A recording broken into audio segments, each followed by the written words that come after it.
Hi, everyone. So, if you are tuning back in, this is the episode where I'm going to talk about my birthing experiences. And again, I'm here not to bash anyone or, just like talk smack. I'm here to give facts. I'm here to share what is not talked about. I'm here to share an unpopular side of our culture that is really causing some negative impacts and negative ripple effects that we're not even aware of. So I have three babies, right? I have three babies, and my first baby I gave birth to, she was born in 2016, and then my son was 2018, and my youngest was in 2025 in March. So, um,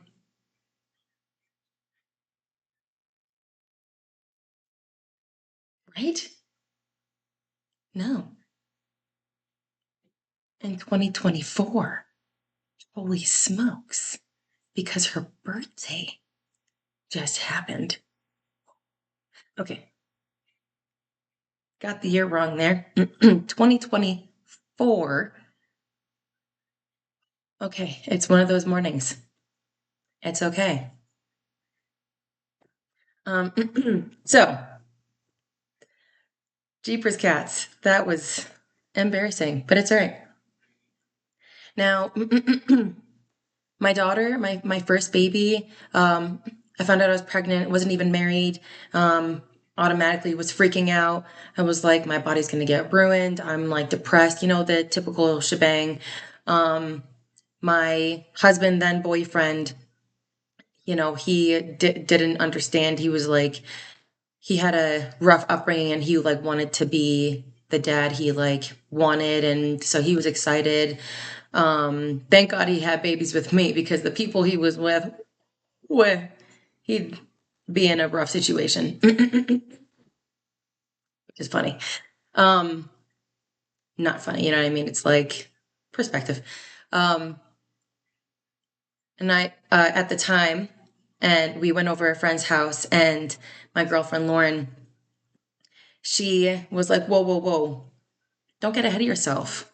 Don't don't be upset. Like you're automatically going off of an industry that has fed us nothing but fear, right?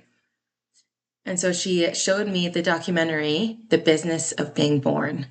And automatically my perspective shifted, and I was like, oh, this can be like an exciting and respected and honorable experience. I don't have to be afraid of this. Like, there's so much baggage that's hung on this, on to all angles of pregnancy and birth and being a parent. And I'm not saying that being a parent, there aren't aspects of pregnancy, birth, and being a parent that aren't a challenge, but I firmly believe that everything that we experience in these natural life experiences are for the better if we allow them to be, right? If we have a victim mentality, then we're only going to hold ourselves back. But if we have a learner's mentality, then we're going to look for the opportunity and we're going to appreciate the opportunities that come to us. So she kind of directed me, and of course, I read this book, right? The bit, what to expect when you're expecting. And then, of course, I read through this. I read through this.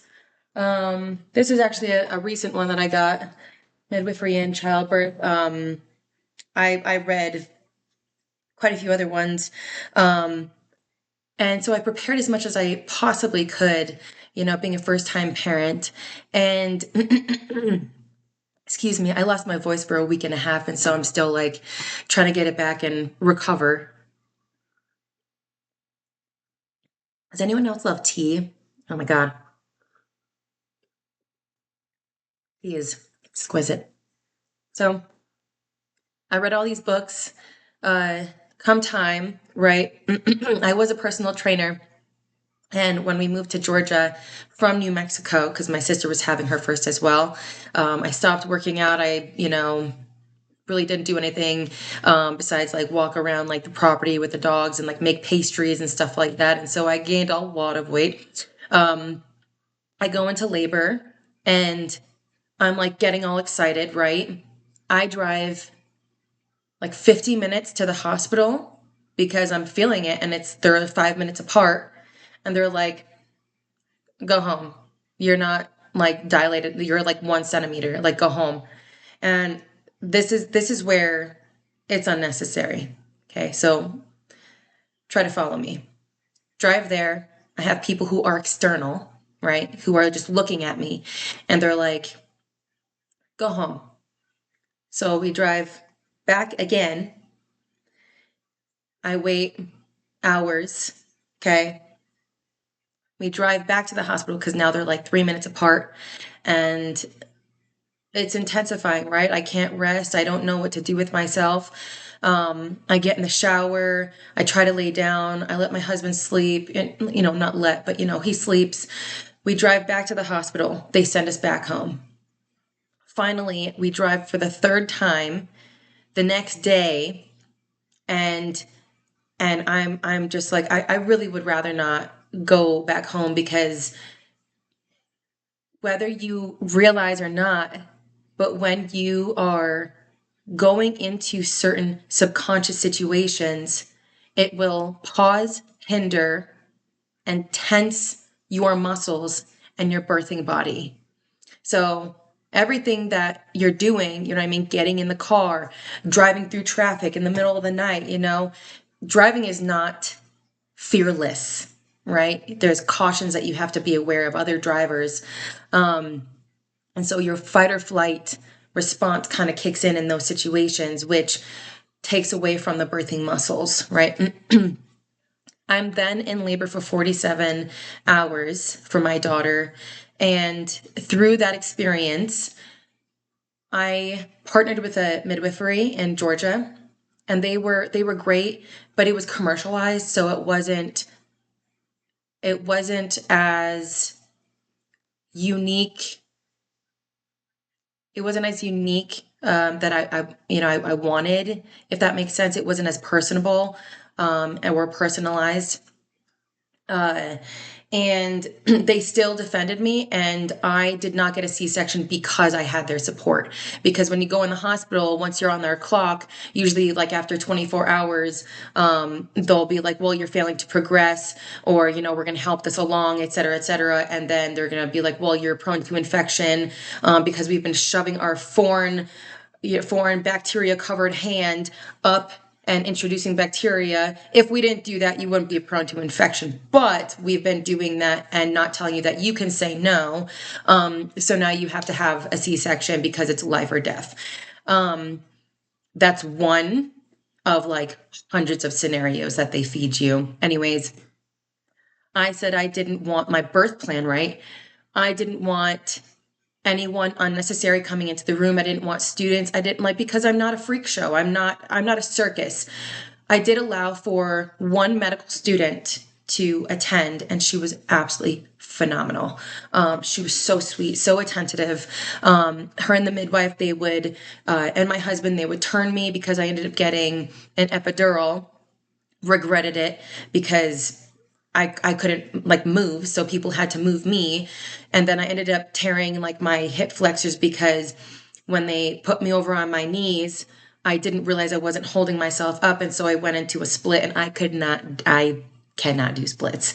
And my back pain from the epidural.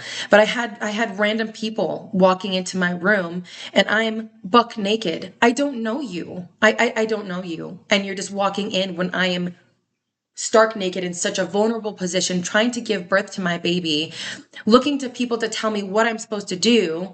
And I'm confused because they're not telling me anything.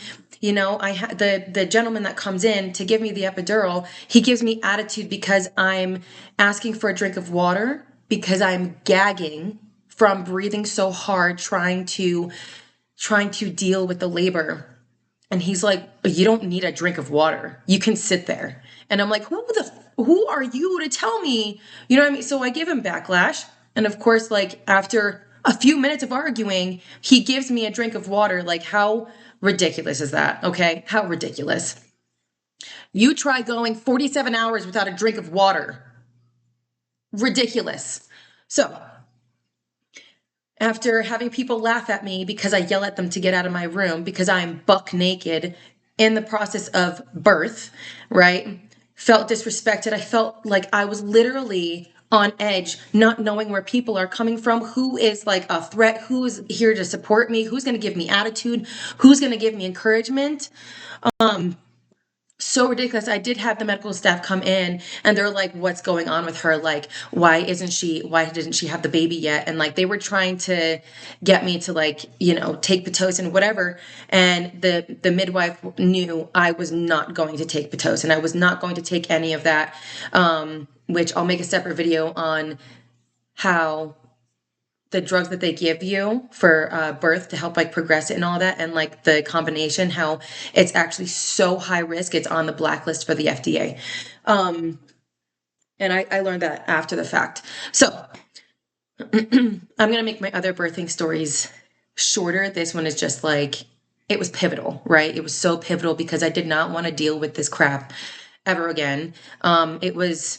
There were a lot of aspects that were beautiful because of the support that I had. My husband had no idea like what to expect or what to do, and so finally, they take me off the epidural and I start to feel it. I start to feel the contractions, and she was sunny side up. So I felt I had it in the front and the back. And I didn't know that if you change your positions, you can actually, in between surges, the baby will actually take the gravity, right? And more likely than not, they'll shift position. You can change your angles and everything. And this is why it's important to be able to move. So I start to feel it and I start crying and freaking out. And the midwife looks at me and she's like, you need to get a grip on it. You need to control it. And then I was like, it's me. Okay, perspective change, right? Because I'm relying on the people around me, which 99% of the time, birthing women are literally looking to the people around them, like to know what to do.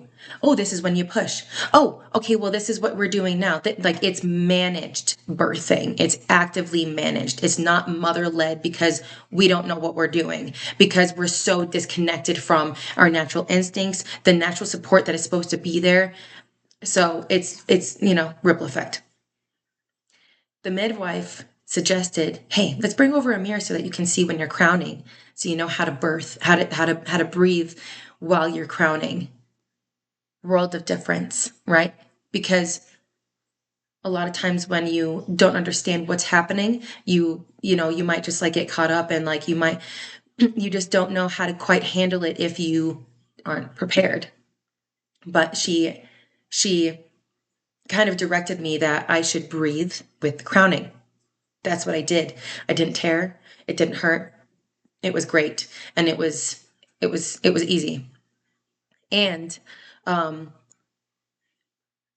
before they did this, what helped, sorry, I just realized, before I was crowning, right before she was dropping, right, they helped me turn over one more time, and I hung on the back of the bed and let my bottom weight hang. It elongated my muscles, it relieved all the pressure, and the pain of the contractions went away.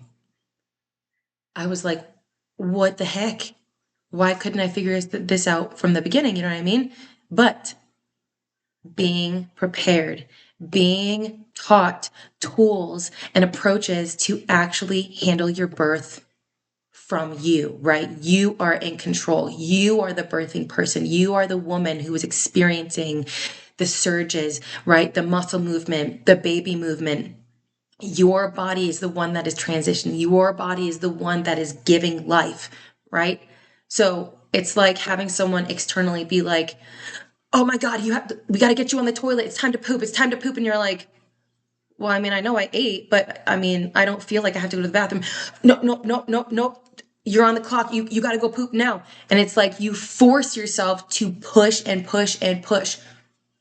You're going to cause damage. You're going to stress yourself out. You're going to induce other symptoms like that are consequences of, forcefully pushing and forcing your body to do something it's not ready to do.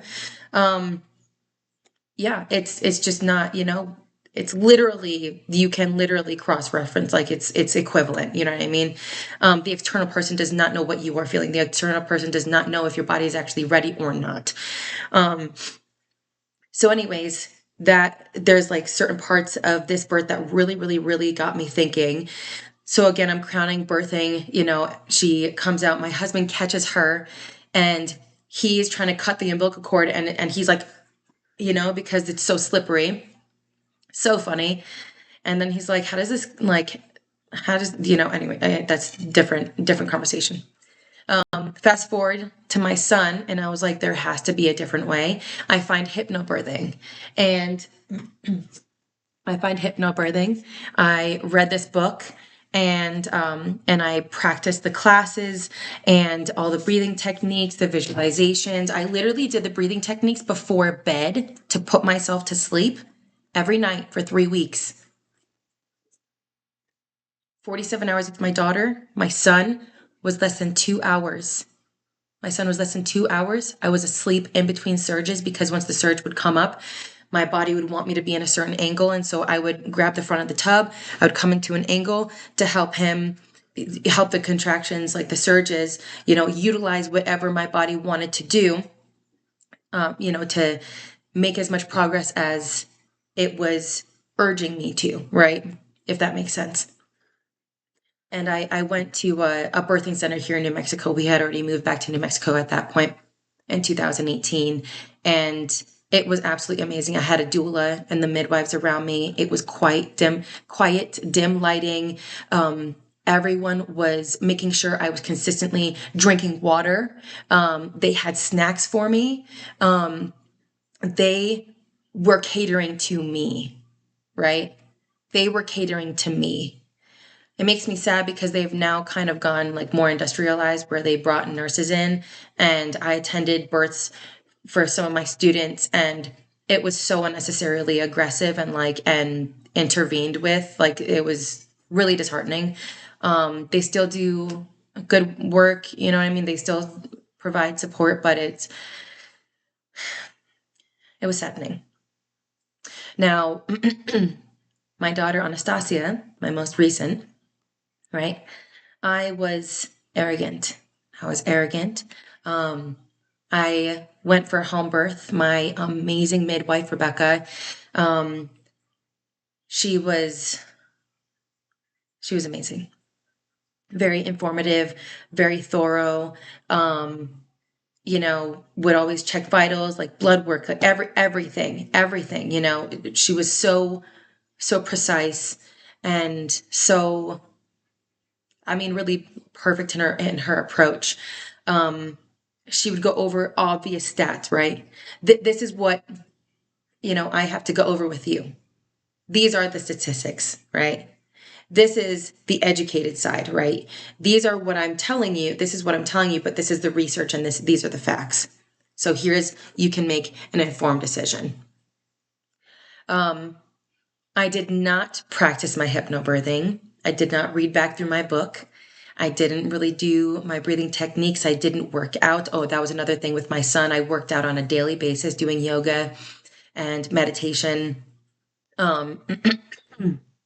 Meditation does not have to be to just like a Buddhist, or whatever. I'm Christian. So everything I do is to Jesus, right? Everything I do is for God. Because try to disprove the Bible. That's all I'll say. Wesley Huff is also amazing. So, with Anastasia, I did not do my classes. I did not go through the information. I did not take the responsibility upon myself to do what I knew I was supposed to do to prepare for my birth, right? Because it had been 6 years since I gave birth. And so I wasn't doing it on a daily basis. I remembered it. So when it came time to birthing, it was about like 5.5 hours, and it was still amazing. But when I came to like my transition and my surges, I did not have a harness on it.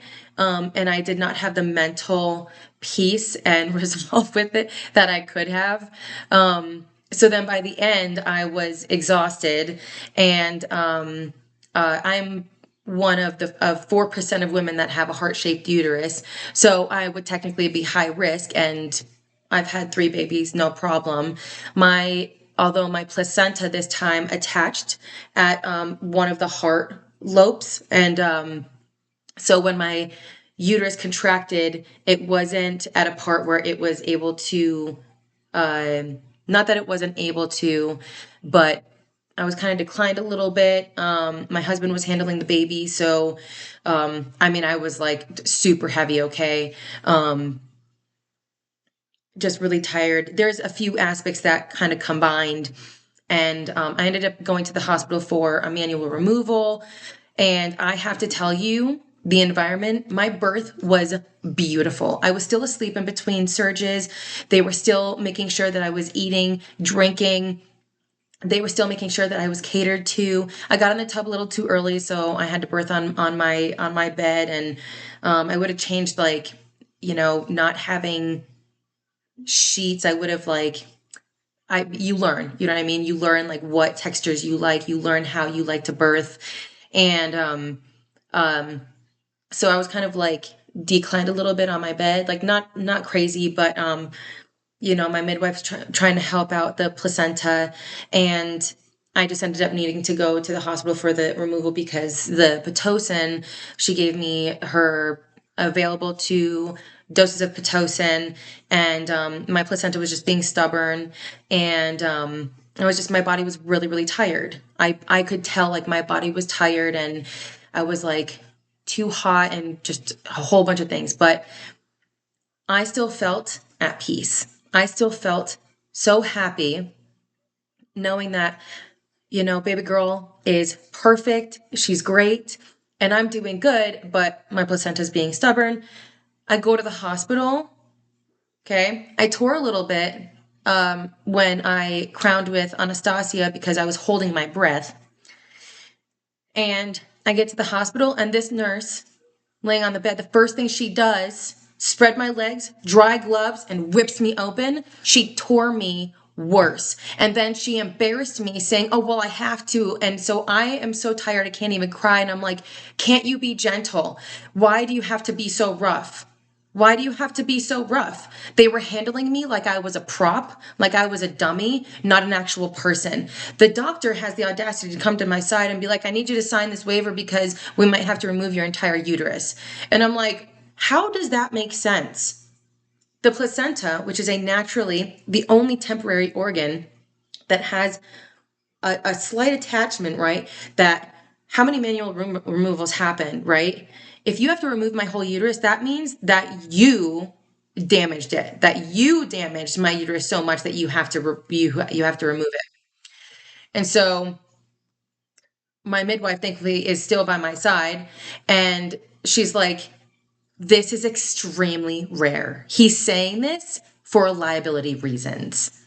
That's why he's saying this. The likelihood of you getting your whole uterus taken out is extremely, extremely slim.